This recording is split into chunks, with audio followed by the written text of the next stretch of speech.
Oke teman-teman, pernah gak kalian berpikir dan bertanya dalam hati gitu, kok ada gitu orang yang rela ngorbanin dirinya sendiri demi ledakin bom di tengah-tengah kerumunan masyarakat, atau sempat-sempatnya mereka punya pikiran bahwa orang yang tidak sejalan dengannya maka dia kafir dan darahnya halal dimakan dan harus dibantai. Apakah memang mereka dicuci otaknya oleh para perekrut ekstremisme atau dihipnotis? Jadi tidak lama. Tidak lama? Tidak lama. Kalau seperti saya ini memahamkan orang itu cukup hanya 2 jam saja.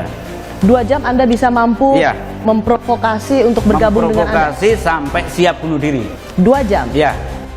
Coba Anda bayangkan, hanya butuh 2 jam bagi para perekrut ekstremisme ini, tanpa kekerasan, tanpa ancaman, cukup pakai narasi dan cerita, dan itu cukup untuk ngebunuh yang namanya logika. Makanya teman-teman, di video ini saya akan membongkar kepada kalian bagaimana cara teroris bekerja seperti storyteller kelas dewa. Mereka tahu betul soal timing, mereka tahu betul saat yang tepat untuk masuk ke dalam otak korbannya dan menyalakan emosi dan membuatmu merasa bahwa kematian adalah sebuah kehormatan.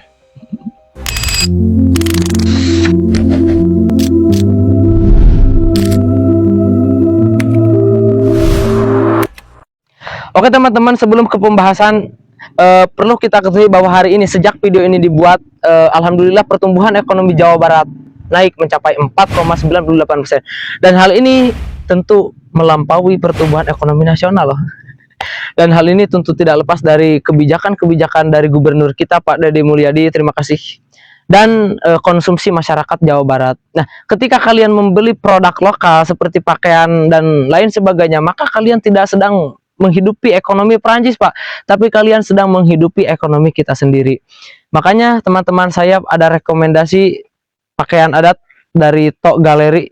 Ini asli produk dari Tasikmalaya, Jawa Barat. Yuk kita sama-sama wujudkan Indonesia emas. Dengan cara apa? Membeli produk lokal.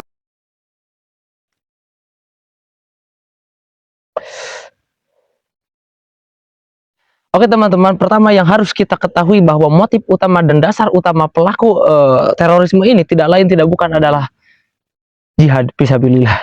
Pertama yang mendasari adalah salah satu syariat dalam Islam, yaitu jihad fisabilillah. Yap, mereka diiming-imingi surga, mereka diiming-imingi bidadari, dan para pelaku ekstremisme ini menjadikan ayat Al-Quran sebagai amunisi untuk memanipulasi korban.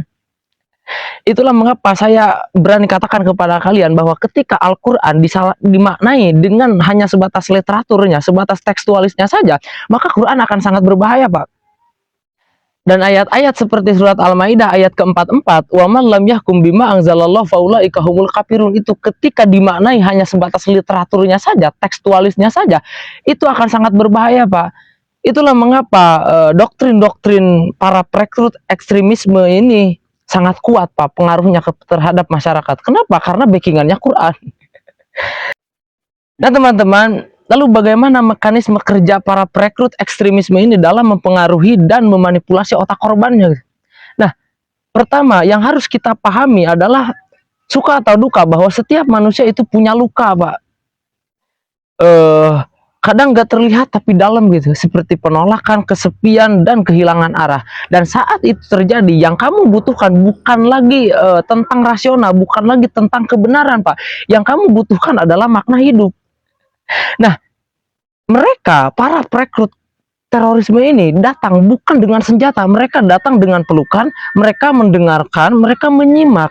Nah, dan di saat itulah mereka menanamkan benih-benih makna baru, yaitu jihad fisabilillah, dengan diiming-imingi surga, bidadari, dan lain sebagainya.